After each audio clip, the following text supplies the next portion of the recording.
Hello, and welcome to the FM podcast. I'm Jen Fritz, and I run Fritz Media, a music publicity and digital marketing firm located in Vancouver, Canada.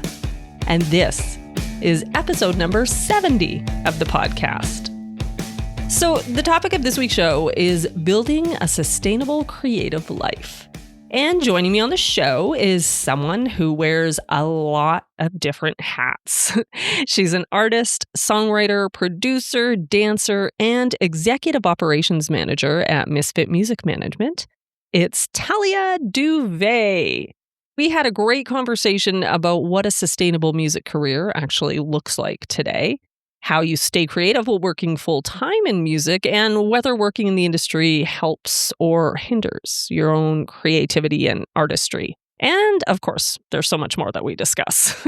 Oh, and just a quick note that this episode is the final episode for Season 6, and I'm going to be taking a little bit of a break, but I'll be back soon with Season 7 and more music industry wisdom for you. And now, without further ado, here's my conversation with Talia Duvet. Well, hello, Talia. How are you doing today? I'm good, Jen. How are you? I'm doing okay. We were just kind of chit-chatting earlier, and I'm getting over a cold right now, which is summer colds. I guess that's a thing now. And the worst. Yeah. And I haven't been sick in a long time, so it's really taken me down. Me too, but knock on some wood, because please. No, thank you. No, thank you. But yeah, I am feeling better today, thankfully. It's really good to see your nice smiley face. I don't think I've seen you since the last time, we went for coffee, IRL. Yeah, which was a while ago. When was that? This year? It must have been in the... Was it this year? Yeah, because I would have gotten the grant, and then we would have gone for coffee. So it would have been early spring, maybe. That feels right. Yeah. Oh my God, that seems like a lifetime ago. When I was thinking about it, I thought it was actually last year. I think I was too, but then I was like, there's no way we would have met up if I didn't know if I was for sure doing the project. So yeah, that's right. You had to know that Creative BC was going to give you some money to do the project. Yes. To enlist my services, yes. And we love Creative BC, so thank you. We do. Thank you for that. So to get things started here, I'm going to begin with a question that I like to ask all of my guests. And that is, how did you get your start in music? I have always been an arts person. I grew up dancing, a really competitive dancer. I went on stage the first time at 3 years old, and it's a really funny story. I was crying before I went on stage for my first recital because I was scared. My mom was like, it's okay, you can do it. I'm 3 years old in a little itsy bitsy teeny weeny yellow polka dot bikini outfit. Oh my goodness. And then I came off stage. I had one dance and I came off and I was like, Mom, that was so amazing. When do I get to do that again? And she was like, oh, well, not until next year. And then I burst into tears again because I wanted to perform more. Aww. So the love started early, but specifically in music, I moved to Vancouver when I was 18 and was in a professional hip hop company. Mm-hmm. And around the same time, I was trying to figure out how the whole thing worked of finding a producer and writing music and recording. So I released a little 2-song EP when I was 19, which is no longer on streaming services. No one go look for it. That happens. No one go look for it. And then COVID. And then I went to jazz school for a little bit. And then really where everything started was when I did the artist development program at Nimbus, which was a crash course in here's what the industry is like. And then have just been kind of figuring it out piece by piece since then, which was, I guess, 2023. Yeah. Well, you've done a lot. The title of this week's show is Building a Sustainable Creative Life. And the reason I thought you would be a good person to talk to is because, as you've kind of mentioned, you do wear a lot of hats. You've done a lot of things in the creative space. You're an artist, songwriter, producer, dancer, as we were talking about. And now also, we haven't talked about this, but you're executive operations manager at Misfit Music Management. I am. Ooh. Yeah. So how did your path lead you to there? You gave us some of it, but how did how did you get to where you are right now, would you say? I was working in a restaurant, hating my life, and Misfit posted on Instagram. Yeah, as you do. As you do. Misfit put out a post that they were hiring. And I almost didn't apply because I had a fairly negative experience at they originally hired me as an executive assistant, and I had had an EA job before, and it was not a good time. And I almost didn't apply because I was like, maybe I'm just like not cut out for this kind of work. And then I was like, you know what, Talia, like totally different industry, totally different company. Yeah. Don't like shoot yourself in the foot before you even try. So I applied and I got the job, and that was in July of last year.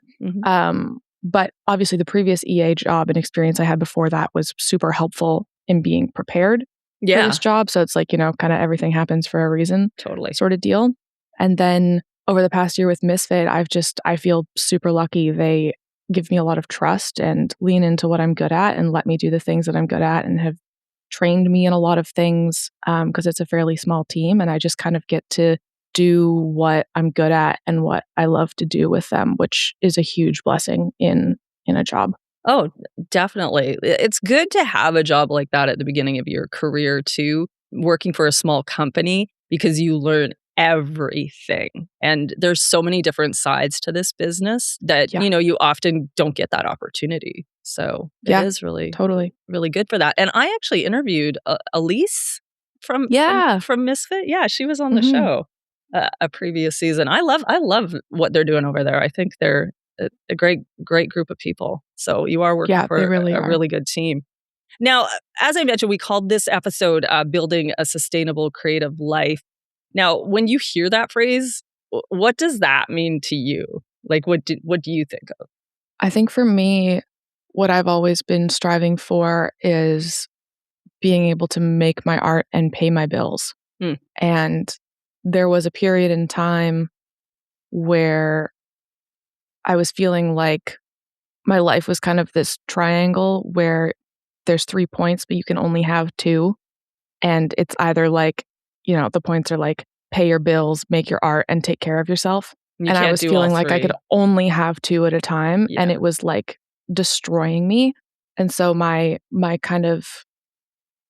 holy grail has turned into like being able to have all 3 of those things, which is like a little bit of a paradigm shift from maybe what you're sold as growing up as like a performer, where people are like, you're going to be, you know, whatever, you can be a pop star. And then, you know, you move out at 18 and you're like, oh shit, I have bills to pay. Like, oh no, where does the time come to do all of it? So yeah, I think if I can live a life where I'm taken care of physically and mentally and financially, and I also can make my art, then that's like the baseline for happy. Yeah.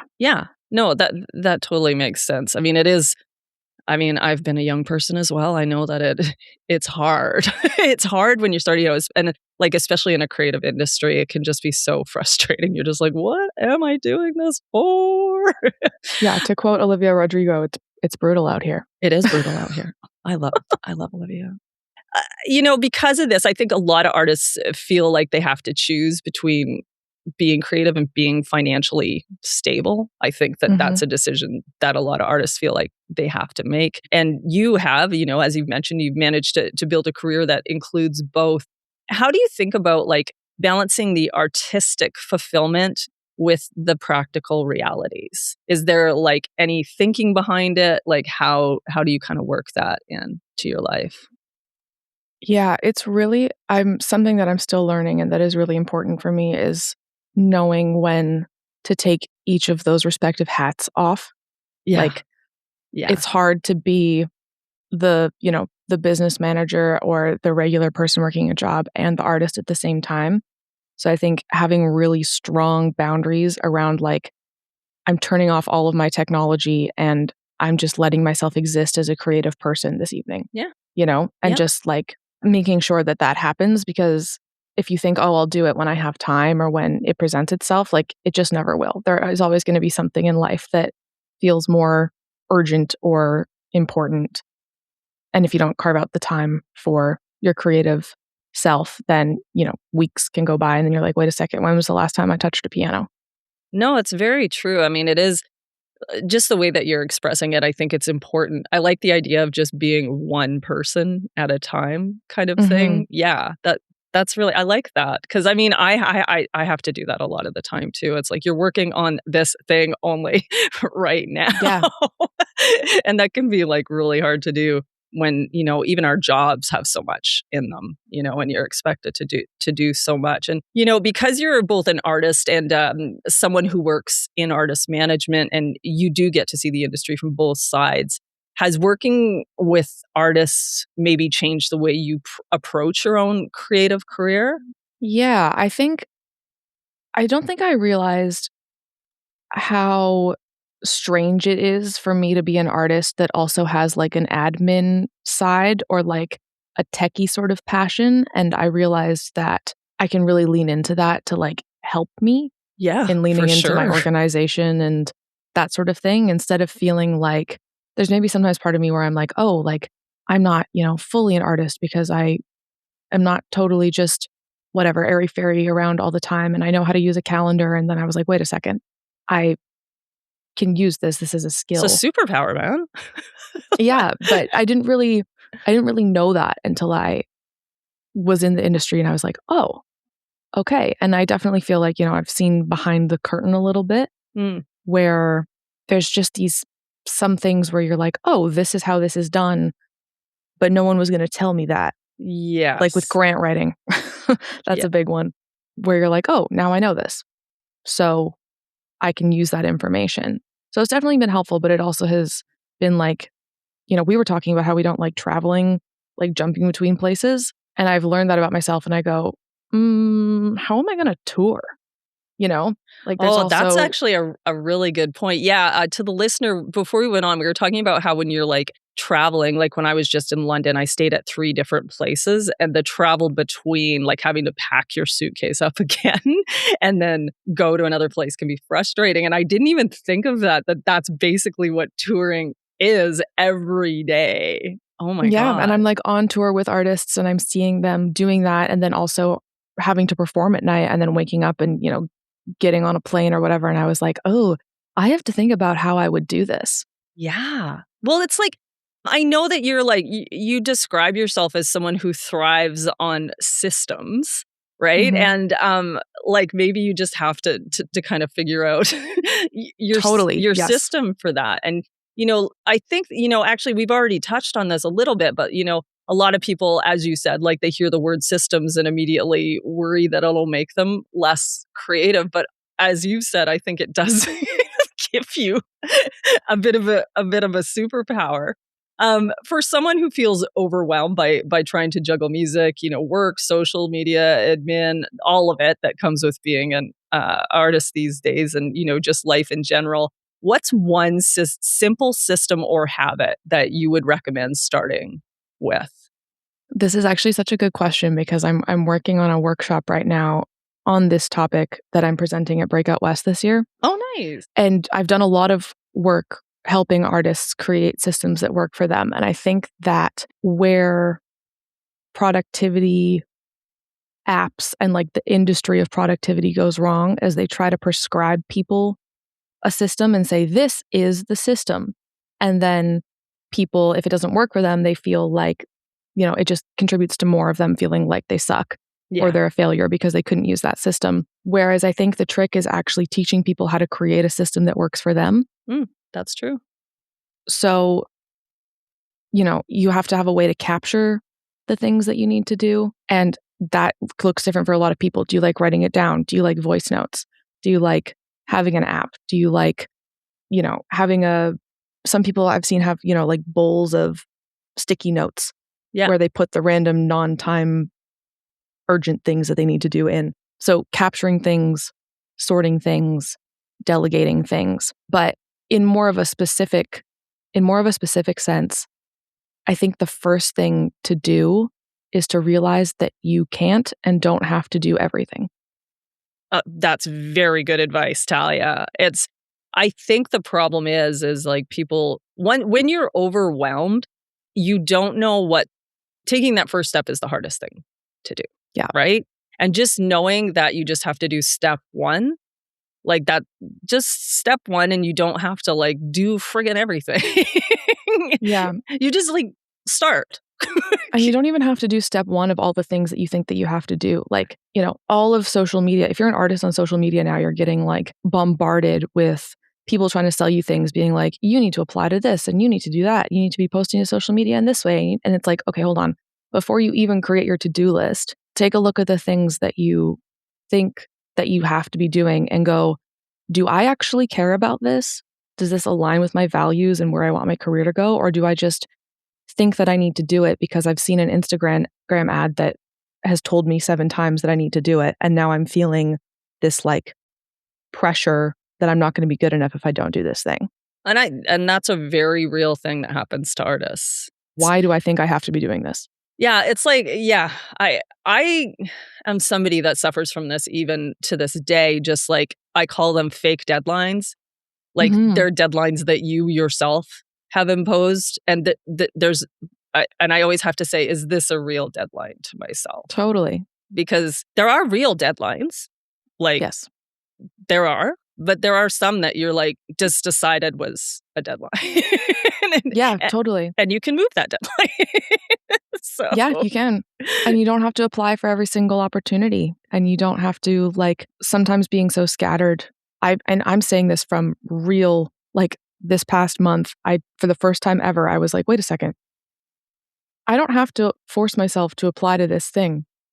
Because even if I got it, I don't think it's the right time for me to do it. And having that like, oh, you just don't have to do all of it. And it doesn't mean that you're failing. And if you can actually just focus on the things that are actually going to be the most important or you think will yield the most results for you, if there's like 3 of them and you can focus on those instead of being scattered around like 30 different things. It's true. Yeah. Yeah. But it's hard to do because you see everybody doing all this stuff and you're like, I'm not doing enough. Well, that's something that I think most artists, especially that I work with, they're always comparing themselves. And, and I know it's hard. I can't even imagine what it would be like to be an artist in this day and age. And you can see what your peers are doing. And this like applies to not just musicians, but all creatives. You see what your peers are doing and someone succeeds and you're like, how come I'm not doing that? How come I didn't get that? And it can make you feel less than. And I just always say, just focus on your own lane, like control what you can control and just like do what you can do. That's somebody that has an entirely different career than you. And that's probably not something that was meant for you at this time anyway, or at all. So. Totally. And that's the one thing that's the only like little difficult part of being also on the sort of like business side of the music industry for me is being on the business side and seeing these artists that I work with or that we're in contact with doing these things. And the artist part of me going, ugh, like, I'm not doing that. And me having to be like, okay, but now you know how to do it. Yeah. And so when it's the time, you can do it. That's the exact right takeaway too, Talia. That's it's me like hammering it into my head over and over again. Yeah. No, but that's the takeaway. You have to think about how many other artists are not in your position and don't have that knowledge to begin with, right? Totally. So that's good. You've spoken openly about being a neurodivergent creative. I know me and you have talked about it a little bit. I have ADHD, and that like adds an extra level to creating systems and organizational things. What are some of the biggest misconceptions people have about like maybe productivity or success, especially for neurodivergent artists? Do you think like if you talk openly about being neurodivergent, that somebody will look at you in a certain way for saying that? Or do you think that people probably identify more with it? I think there's probably some of both. Like, I mean, there's lots of misconceptions and stereotypes about what being neurodivergent looks like. That's especially in women, because all of the research has historically been done on men. Yep. So if you don't fit into a certain box, it can be a little bit, they're like, oh, well, you don't, seem like you're this. And it's like, because they have an idea of what it is from a male They have an idea of what it is or what it isn't. I think because I'm so organized, a lot of the time people are surprised about me having an ADHD diagnosis. But what they don't see is that like that is like my desperate way to control, try Oh, to like find 100%. some control in my Yeah. life. And you also don't see all, I think I've tried every single productivity app that exists. Oh, high five to you, because me too. So But I've abandoned them all, you at just some point gotta, or another because I find why they don't work for me. you have to, it's like what you said, you have to take a system and make your own system. And Yes. everybody has their own system. Like, I've got a system worked out that works for me. And it took a lot of like trial and error to get there. And there's no way that system would work for you. Do you know what I mean? Or your system wouldn't Totally. work for me. So, And I think that's something that's a bone that I have to pick with the productivity industry right now, because people are using ADHD as a buzzword to sell their products yeah. without actually knowing what having a neurodivergent brain is like. Like there's research around neurodivergent brains think in like a monotropic way where you're only thinking about really one thing at a time when you get into it, which is what makes transitions difficult. And like there's so many things like that where it's like, it's not just that I can't focus. I actually can if the conditions are right, and I can probably focus better than you can. Mm-hmm. But it just is in a different way than what people kind of expect. No, and it's also focusing on the right thing too, is the Yeah. I'm Yes. really good at focusing. We just got to make Yes. sure it's aimed in the right direction.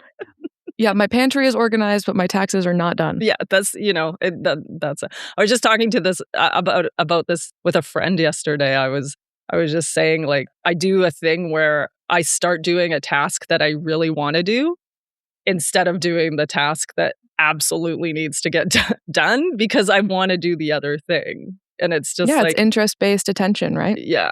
So I always have to like tell myself, okay, why are we doing this? Can we go? Let's go back over here. Totally. Oh my But gosh. I think in general, the misconceptions are that being neurodivergent looks one way. Yes. It only is one thing. And then that puts people in boxes and doesn't give an individual an opportunity to have the accommodations or systems that they actually need, because people are like, oh, well, you must be like this. That's really true. And it's so funny because when I didn't think I had ADHD, and my doctor was the one that suggested it to me, and I laughed in his face.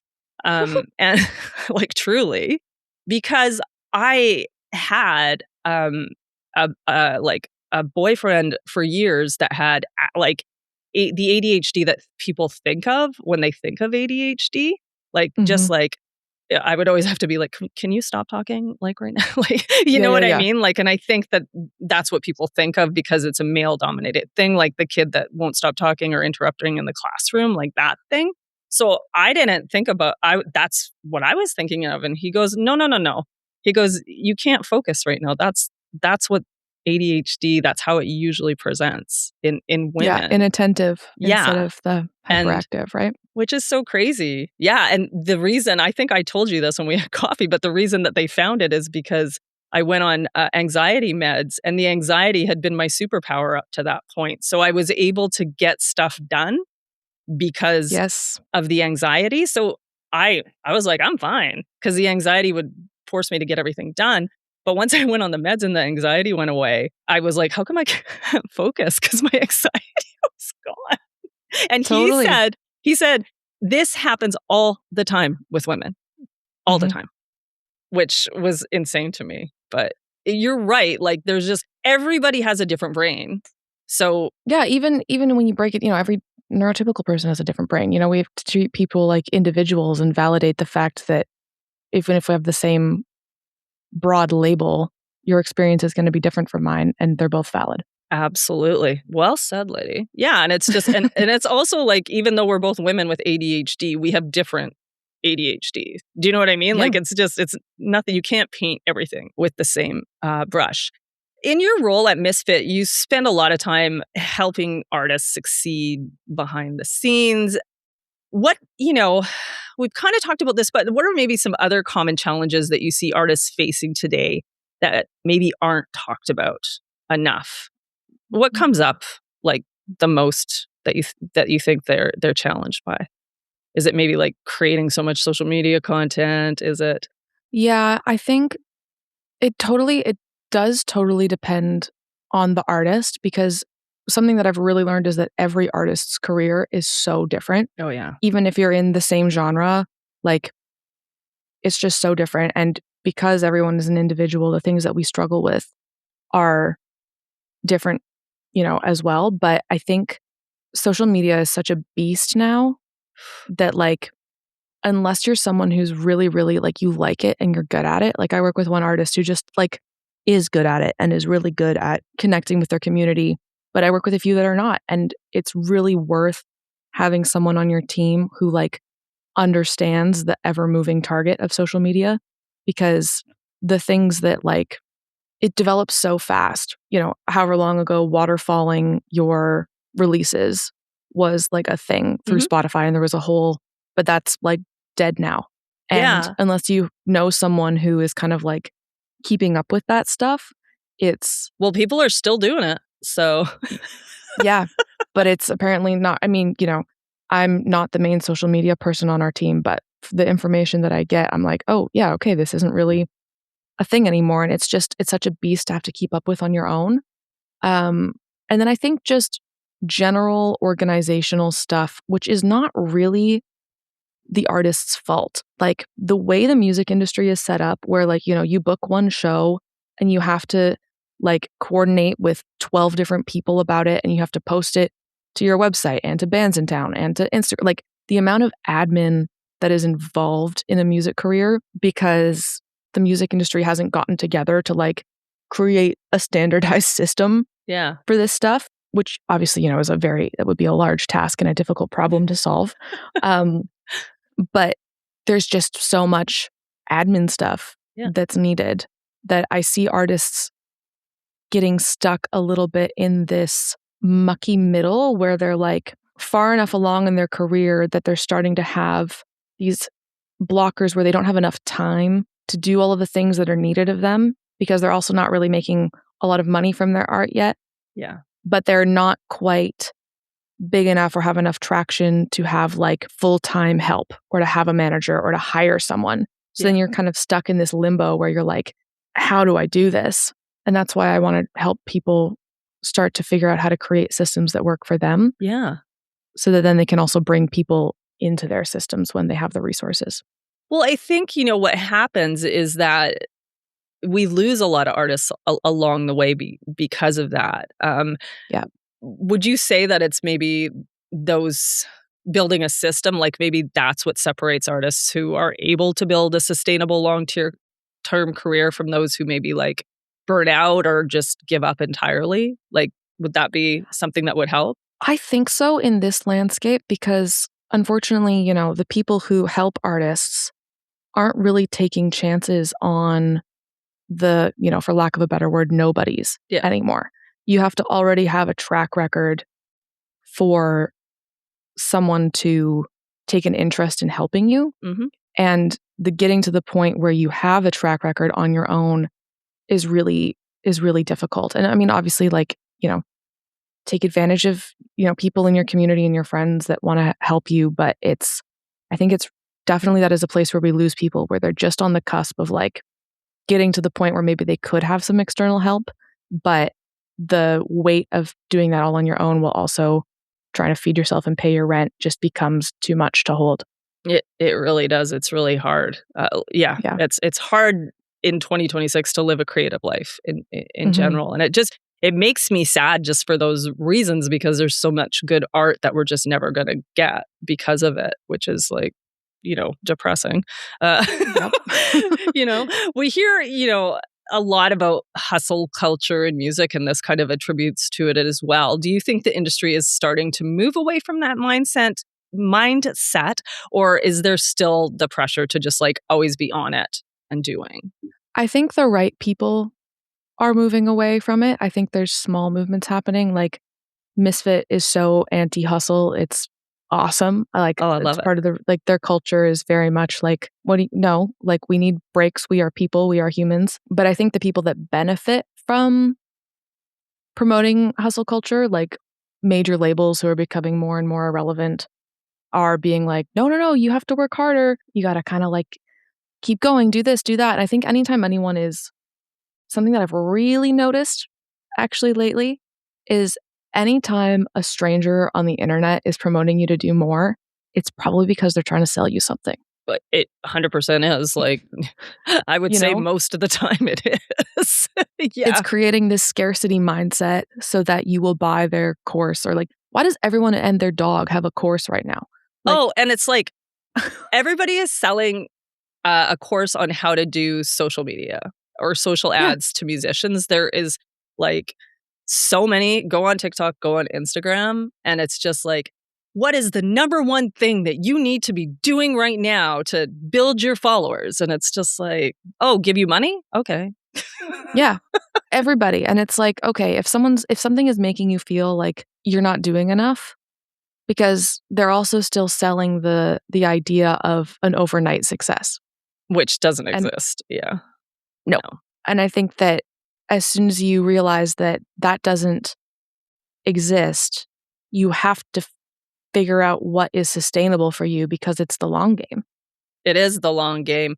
And we actually talked about this on the last episode that, when you're doing all of that social media stuff and creating content and the churn and all of that, you still have to be like working on your live show and working on your music. Because if you do happen to like hit and, somebody picks up a sound and you blow up on TikTok or something like that, and you don't have that behind you, that's your one shot and that's it.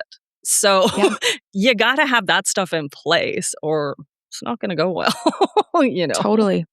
And it's that happened to a lot of TikTok artists over COVID. Yeah. They blew up and then got signed, and then the labels went, "Oh, you don't know how to perform. No. We're going to shelve you." And it still is happening. It happens all the time. There's people on big stages where I'm like, you should not be here. And it's like, why is no one helping them? Oh my God. No, because they're just like, and we're going to make money off this guy until it dies. Exactly. Yeah. Which unfortunately also happens in the music industry. Yeah. Oh, so sad. Kind of wrapping things up a bit here. What would you say success looks like for you these days? And do you think like maybe your definition has changed over time, or maybe just from your time at Misfit, maybe it changed a little bit? My definition of success has definitely changed. I think I realized that my definition of success was really used to be rooted in external validation. Growing up a competitive dancer, you're kind of trained to get a good score, and that's what makes you good. Of course. Yeah. I'm honestly still figuring this out for myself, because if I could live a life where I was creating my art and I was able to perform and I was able to, connect with people who needed to hear what I had to say and, not have to worry about paying my bills, it's like that would be pretty cool. And there's so many other things that I also enjoy doing, in and amongst this. Like I like creating tools and I like helping artists, and I like giving presentations on grant writing to kind of give away some of the little tricks and tools of the trade that I've learned, because we're so lucky in Canada to have access to money, and you just got to know how to be able to get it. Yeah. The life that I thought that I wanted when I was, 14, of being global pop star, is very narrow and doesn't leave a lot of room for doing the other things. Like I'm producing all of my own music now, and I'm more interested in figuring out what the most like fulfilled version of me does, because I don't fully know yet. There's been a lot of looking at external validation instead of being like, what do I actually want to be spending my days doing? So if I can eventually get to the point where I know what that is, and that's mostly what I'm doing with my life, then I think that is success. 100%. Yeah, well said. Also, we haven't really talked about it, but you have some new music coming out this year. I do. Yeah. I do. Yeah, let's talk about when you have a single coming out. When is it coming out? October. TBA. At some point. October, the month of October. Yeah, it'll be my first project that is like self-produced and fully, conceptually done by me, which is really exciting and has brought up a lot of things that I didn't know I didn't know. Yeah. So, a lot of learning, a lot of adjusting, a lot of facing imposter syndrome. And I'm really excited to release something that feels like it's fully me because I produced it. Whereas my previous stuff, I got sick of like paying random dudes $2,000 to produce me a track that I didn't really love because they weren't interested in me as an artist. They were interested in me as a client. They were interested in the money you were giving them. Yeah. Yeah. And I was like, you know what? I could spend all this time trying to find the right producer, or I could just be the right producer. Oh, I love that. That's the right approach, man. It has been very difficult. There's been a lot of screaming, crying fits of being like, I should just, I got the grant and I was like, I should just give all this money back. Who do I think I am? Yeah. Like, I should just cancel the whole thing. But it's really forced me to face that and like throw myself in the deep end and be like, okay, now what? Are you going to do it? Yeah. This is the moment. So I'm excited to share. I'm obviously a healthy amount of nervous, but I think it's going to be cool. I'm excited to see where it goes. Yay! I can't wait. It's going to be awesome. It's going to be so good. Awesome. Okay, so now's the time to head on over to our fresh content segment. Every week on the show, we discuss our favorite piece of music content for the week, and we always like to start with the guest. So, Talia, what have you got? Okay, this is like something that people can dig into, but there's this band called Father of Peace. Okay. And I am obsessed with them. They're just like really strange, and all of their content is like cool and very them, and their music is cool. It's like pop, rock, alt stuff. They're one of the more unique people that I've seen come out in a while. And their songs are like ones that like I'll play it like 11 times in a row. Ooh, I'm definitely it's just listen. Like that's me when you hear a song and you're like repeat. Yeah. Yeah. So they're really cool. They're coming to Vancouver in December, and I have to be there. Oh my gosh, that's exciting. Oh, I'm excited to check that out too. We'll definitely link to that in the show notes for everybody, as well as mine, which, get ready, here it is. My fresh content for the week is the Travis Barker documentary on it's on Hulu in the States, but on Disney Plus everywhere else. So on Disney Plus here in Canada. If you don't know, Travis Barker does a lot of things, but he mainly is known for being the drummer for Blink-182. He's an amazing drummer. I think there's a lot of people that don't know that he is actually one of the best drummers out there, like one of the best drummers, period, not just one of the best rock drummers. He does beats, everything. Like, he is so incredible. But it was a really good documentary. Just, I don't know if you're young, so I don't know if you know about this or you would even remember it, but he was like in this plane crash that killed everybody on the plane except for him. Oh my God. Including like two of his best friends. And it was like, it's like, if you hate going on tiny planes, don't watch it. But I do not like tiny planes. So I was like, oh God.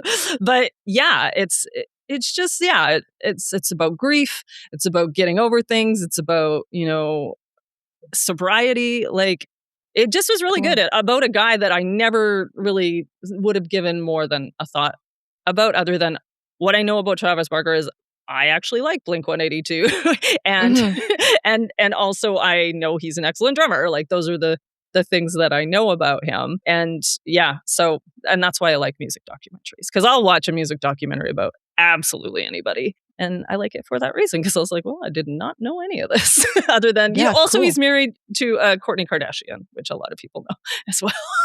Oh, no, I hadn't made that connection. So a lot of people can be put off a little bit by that as well. But interesting.